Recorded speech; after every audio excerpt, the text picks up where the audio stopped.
Assalamualaikum warahmatullahi wabarakatuh.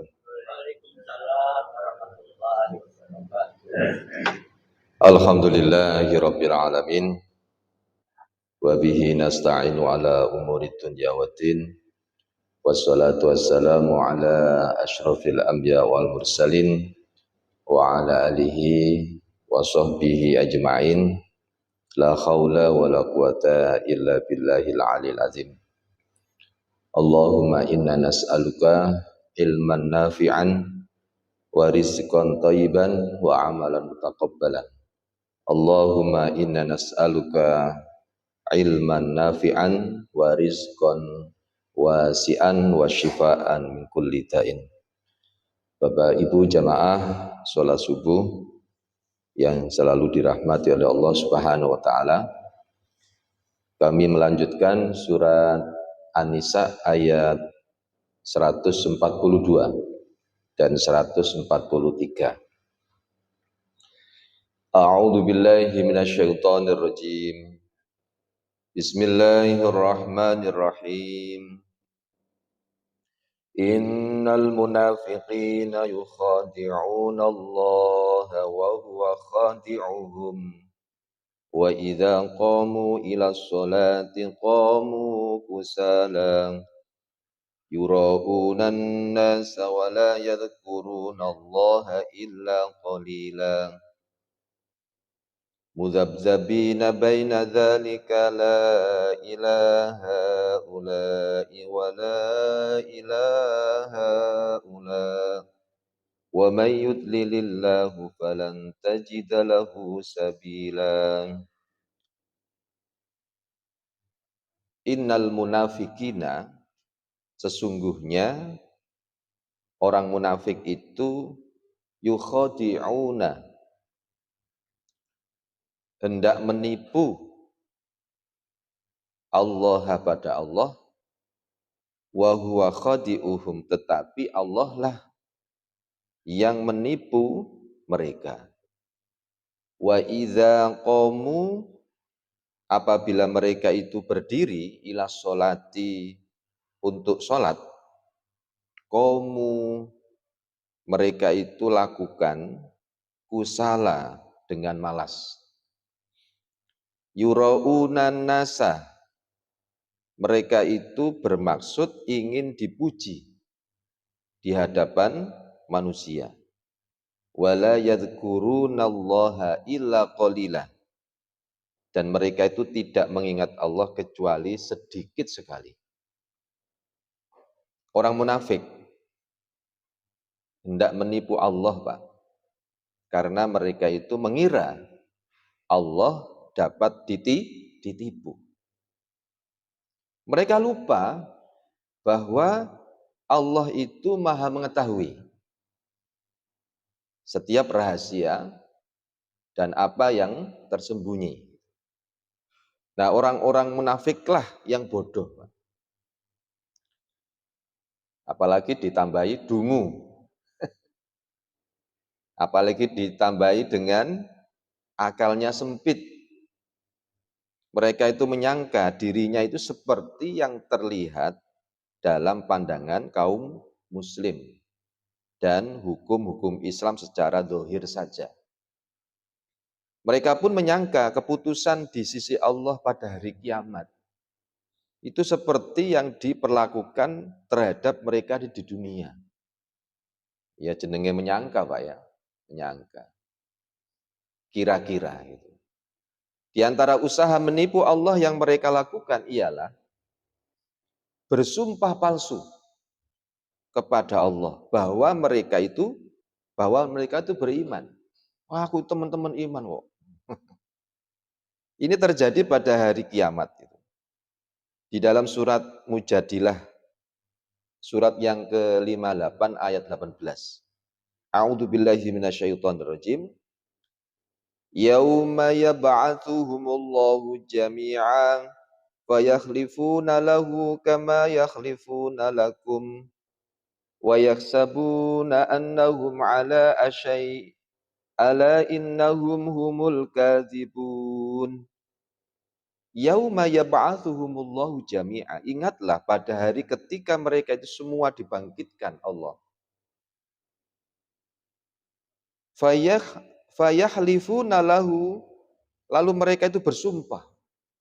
Fayakhlifuna lahu, mereka itu bersumpah kama yakhlifuna lakum, sebagaimana mereka itu, nah ini, lalu mereka bersumpah kepada Allah bahwa mereka bukan orang musyrik.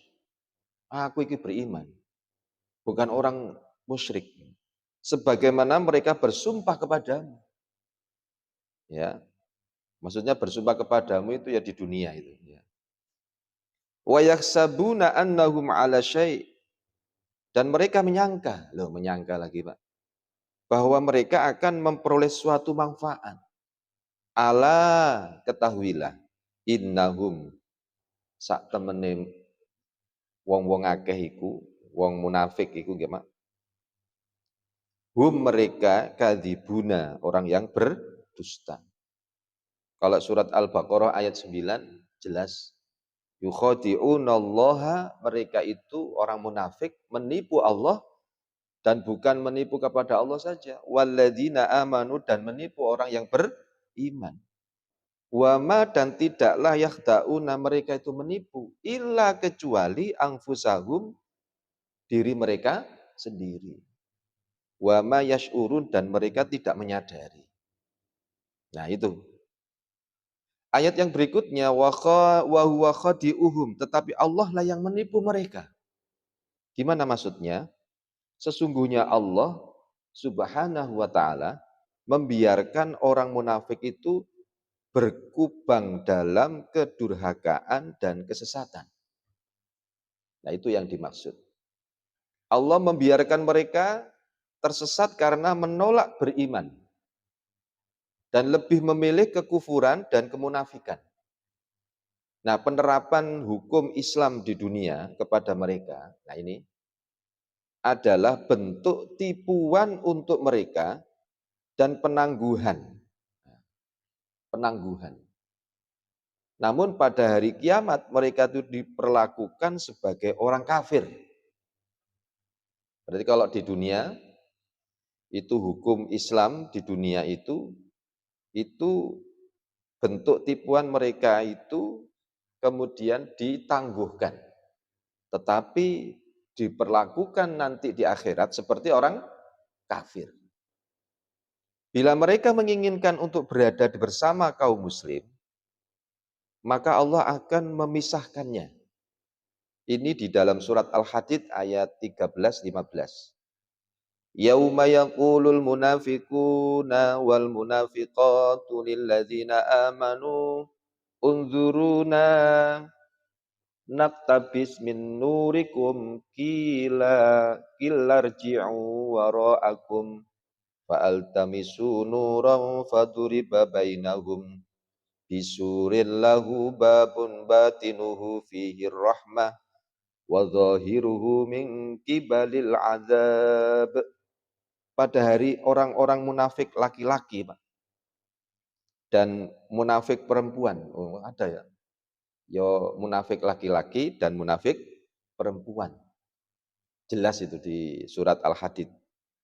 Dan berkata kepada orang yang beriman, tunggulah kami ingin mengambil cahayamu. Gitu. Nanti Pak, ngomong gitu. Nah, kepada mereka dikatakan, kembalilah kamu ke belakang dan carilah sendiri cahayamu itu untukmu. Lalu di antara mereka itu dipasang dinding, Pak, pemisah yang berpintu. Di sebelah dalam ada rahmat dan di luarnya hanya ada azab. Ya. Nah, orang-orang munafik memanggil orang-orang mukmin, Pak, nanti itu di hari kiamat. Bukankah kami dahulu bersama kamu, gitu. Mereka menjawab, benar, tetapi kamu mencelakakan dirimu sendiri. Dan kami itu hanya menunggu, meragukan janji Allah dan ditipu oleh angan-angan kosong sampai datang ketetapan Allah. Dan penipu setan datang memperdaya kamu tentang Allah. Maka pada hari ini tidak akan diterima tebusan dari kamu maupun dari orang kafir. Tempat kamu nanti di neraka. Itulah tempat pelindunganmu. Dan itulah seburuk-buruk tempat kembali. Ini loh, nanti perlakuan orang munafik nanti di akhirat nanti. Nah ini kalau orang-orang munafik yang sifatnya seperti ini, suruh baca ayat ini Pak, insya Allah. Kita membaca ayat ini. Mudah-mudahan tercerahkan. Mudah-mudahan tersadarkan. Kita yang hari ini tidak sadar menjadi orang munafik. Membaca ayat ini menjadi sadar. Ya. Makanya kan di dalam Al-Quran itu ada Pak. Alladzina yastami'unal qawla. Alladzina orang-orang yastami'unal qawla. Yang mendengarkan al-qawla perkataan. Kalau kita ini mendengarkan sebuah perkataan dari Allah dan Rasulnya. Wa yattabi'una aksanahu. Maka dia mengikuti apa yang terbaik. Nah, kalau kita ini pernah mendengarkan ayat dibaca, hadis dibaca, seharusnya kita apa? Wa yattabi'una aksanahu. Ini perintah Allah, Pak, di dalam Al-Qur'an. Mari kita berusaha. Apa yang disampaikan, sesuatu yang disampaikan, maka kita berusaha sesuatu yang baik itu. Nah ini mudah-mudahan kita termasuk orang yang sadar. Amin ya robbal alamin. Dari Ibnu Abbas, Rasulullah SAW pernah bersabda, Man samma'a samma Allahu bih. Wa man ro'a ro'allahu bih.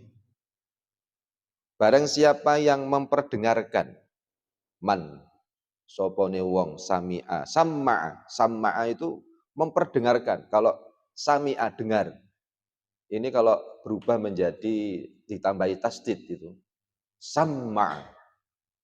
Nah kan gitu. Kalau sami'a itu mendengar, kalau ditambahi tasdid, samma'a. Berubah menjadi memperdengarkan. Barang siapa yang memperdengarkan, sama Allahu bih, maka Allah akan memperdengarkan keburukannya. Ya. Wa man ro'a, dan siapa yang memperlihatkan riya, memperlihatkan riyaknya Pak. Sombong riya, wis senengannya dipuji. Kalau sedekah itu nek gak diwaca jenenge gak seneng pokoknya. Lah yo, wah aku iku bolak-balik ngkei sedekah ya. Gak tahu aku disebut. Lah ini kan namanya riya, Pak. Ya, riya ini. Wa man ro'a, maka siapa yang memperlihatkan riyaknya, ro'allahu bih, maka Allah akan memperlihatkan keburukannya. Ini hadis riwayat Bukhari, Muslim. Nah, itu yang dimaksud dengan wahuwa khadi'uhum. Tetapi Allah yang menipu mereka. Ayat yang berikutnya, wa idza qamu ila sholati qamu kusala. Nah, ini sifatnya orang munafik. Apabila mereka itu berdiri untuk sholat, Pak, qamu kusala. Mereka itu lakukan dengan apa? Malas. Ini ciri khas. Ya, ciri khas. Ini adalah sifat orang munafik berkenaan dengan amal yang paling mulia, paling utama, paling baik. Apa itu? Sholat. Apabila melaksanakan sholat, mereka berdiri dengan malas. Sebenarnya mereka tidak berniat untuk sholat. Aslinya gitu. Mereka tidak mengimani kewajiban sholat sehingga tidak memahami maknanya. Jadi kalau kita sholat, maknanya gurung paham, Pak. Usaha terus. Hari ini sholatnya doa-doane kurang paham, belum tahu artinya, berusaha tahu artinya. Yang penting kita ini nggak sengaja untuk tidak mau berusaha, harus berusaha. Aku kurang iso Ustaz, ya usaha terus, belajar terus, jangan gitu. Nah, mereka tidak mengimani kewajiban sholat sehingga tidak memahami maknanya dan tidak dapat khusyuk di dalam melaksanakannya, sehingga dimales gitu. Gitu. Ibnu Abbas berkata, amat dibenci orang yang berdiri untuk sholat dengan malas. Seseorang yang berdiri untuk sholat hendaknya dengan perasaan yang senang, Pak. Halo? Kalau kita sholat ini harus perasaannya apa? Seneng. Nek gurung seneng ya wis, gak akan mendapatkan dan merasakan nikmatnya sholat. Bisa harus ada seneng. Sholat itu harus ada perasaan seneng, gembira, bahagia. Nek ono adzan itu, Allahu Akbar, Allahu Akbar. Seneng, Pak. Apakah ada orang yang ketika mendengarkan azan itu malah sumpek? Ini. Pokok adzan meneh. Sapa sing krungu adzane?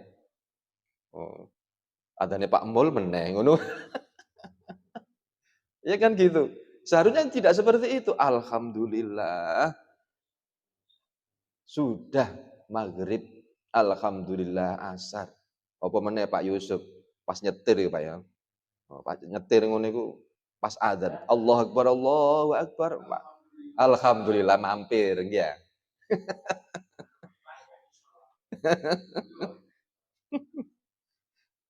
Nah, harus ada perasaan gembira. Perasaan gembira, bahagia. Sesungguhnya dia sedang bermunajat kepada Rabb-Nya.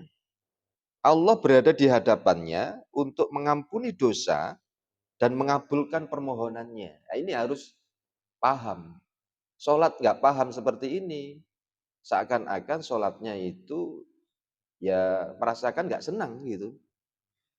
Adapun mengenai orang munafik, Allah mengatakan bahwa mereka berdiri untuk sholat dengan malas. Wa ma mana'ahum an tuqbala minhum saqofan nafaqatuhum illa annahum kafaru billahi wa birasulih. Wala ya'tuna sholata illa wahum kusala wala yunfikuna illa wahum karihun. Ini dijelaskan di surat At-Taubah ayat 54.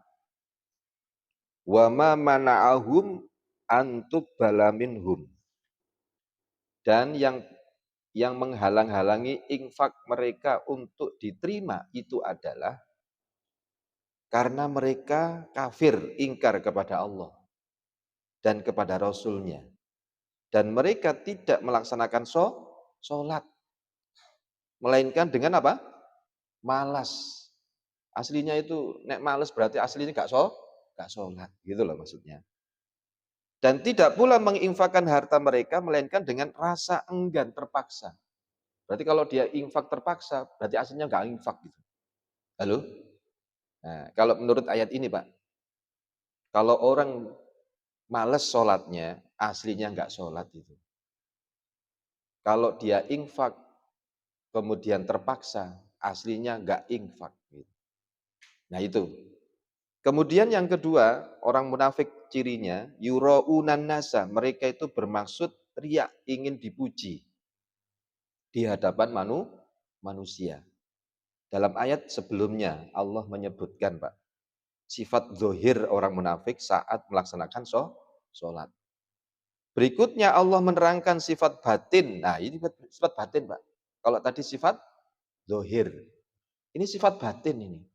Mereka rusak saat melaksanakan sholat karena riak. Jadi rusak sholatnya itu karena riak. Sesungguhnya orang munafik melaksanakan sholat karena riak di hadapan manusia. Bukan karena Allah. Mereka tidak memiliki keikhlasan. Dan tidak merasa sedang berinteraksi dengan Allah. Orang yang munafik memperlihatkan sholat dengan maksud berpura-pura dan mengambil hati manusia. Oh, iku lho. Rajin rek. Kudu memperlihatkan dia sholat iku. Mara tuwane seneng. Kan gitu, Pak. Karena itulah mereka sering meninggalkan sholat yang biasanya tidak terlihat oleh manusia. Seperti apa? Sholat isya di waktu malam dan sholat subuh saat hari masih gelap. Dari Abu Hurairah Rasulullah pernah bersabda, sholat yang paling berat dilakukan oleh orang munafik. Sholat apa, Pak? Sholat isya dan sholat fajar subuh. Sekiranya mereka mengetahui keutamaan keduanya, niscaya mereka akan mendatanginya walaupun dengan cara merangkak. Roh, nek sholat isya ambek sholat subuh itu tahu keutamaannya. Berangkatnya ambek merangkak. Sungguh aku berkeinginan untuk menyuruh dilaksanakan sholat, kemudian aku menyuruh seseorang mengimami mereka, sedangkan aku pergi bersama orang-orang dengan membawa beberapa ikat kayu bakar menuju suatu kaum yang tidak melakukan sholat di masjid. Dan akan aku bakar rumah mereka dengan api. Ini hadis Nabi, Pak. Hadis riwayat Bukhari dan Muslim. Tapi menurut beberapa riwayat, hadis ini adalah untuk motivasi saja. Jangan sampai meninggalkan sholat gitu. Walaupun Nabi belum pernah sih membakar rumah sahabat yang tidak sholat gitu. Ini kalau dilakukan, wah ini Nabi belum pernah, cuma ini peringatan saja. Maka dalam riwayat lain masih dari Abu Hurairah, Rasulullah bersabda, "Walladzi nafsi," coba. Bersumpah ini Nabi, demi jiwaku yang berada di genggaman tangannya. Walladzi nafsi biyadihi, lau alima ahaduhum annahu yajidu arfan saminan. Sekiranya salah seorang di antara mereka mengetahui bahwa dirinya akan mendapatkan potongan daging yang gemuk atau dua kaki yang bagus, au mirmataini hasanataini la syahidallahu sholata. Niscaya orang itu akan melaksanakan sholat di masjid. Nah, ini. Kemudian firman Allah berikutnya, wala yadhkurunallaha illa qalilan, dan mereka itu tidak mengingat kecuali sedikit sekali. Orang munafik tidak akan bisa khusyuk, Pak, di dalam sholatnya. Karena apa? Mereka tidak memahami apa yang diucapkan. Halo? Nah, mari kita harus belajar ini. Apa yang kita baca di dalam sholat selama ini belum paham. Berarti tingkatan kita masih lesan saja. Nah ini, mudah-mudahan tidak termasuk orang munafik, Pak ya. Kita belum bisa tahu artinya, usaha kita. Ya, karena mereka tidak memahami apa yang diucapkan. Ngomong Al-Fatihah, tapi hatinya gak paham. Saking apale, Pak ya. Doa ruku, subhanakallahumma rabbana wa bihamdika Allahumma gfirli. Cuma dilasan tok, tapi hatinya gak paham. Akhirnya iling liyane. Halo? Ngono takbiratul ihram iku. HP-ne ilang iku lho, Pak. Digoleki gak ono. Mari tangi turu kok HP ku nang ndi ngono. Karena keburu sholat subuh berangkat sholat. Lho ngene ku salate apa? Eling apa, Pak? HP. Lho ngono iku pas salam, assalamualaikum warahmatullah. Assalamualaikum warahmatullah. Lho nang kono. Ya Allah. Berarti sholat apa, Pak? Sholat HP. Bukan sholat ingat apa dah?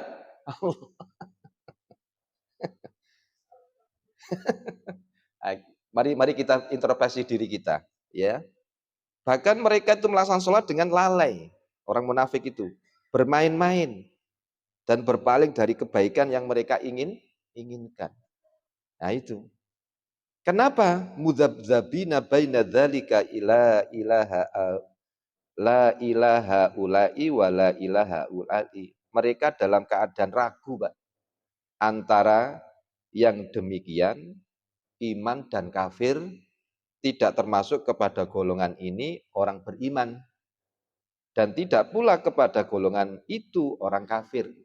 Nah ini, berarti sifatnya orang munafik itu mudzabdzabin antara kafir dan iman. Orang munafik dalam keadaan bimbang, Pak, antara keimanan dan kekafiran. Secara zahir dan batin mereka tidak bersama orang-orang mukmin, tidak pula bersama orang kafir. Zahirnya bersama dengan orang mukmin, tetapi batinnya apa, Pak? Bersama orang-orang kafir. Sholat kita memang sholatnya menghadap kepada Allah. Zahirnya, rukuk sujudnya, batinnya ingat HP. Halo? Nah, mudah-mudahan kita bisa nonton awake dhewe, Pak ya. Aku sholat saiki ngene, wah ternyata salah saya. Tak berusaha lah ya, kan gitu. Jangan sampai kita sholat gak khusyuk ya. Doa-doanya harus paham. Mudah-mudahan itu bagian dari usaha kita, dan mudah-mudahan Allah Subhanahu wa taala menyempurnakan sholat yang kita lakukan setiap hari dengan doa-doanya dengan faham. Mudah-mudahan bermanfaat. Subhanakallahumma wa bihamdika asyhadu an la ilaha illa anta astaghfiruka wa atubu ilaik. Wassalamualaikum warahmatullahi wabarakatuh.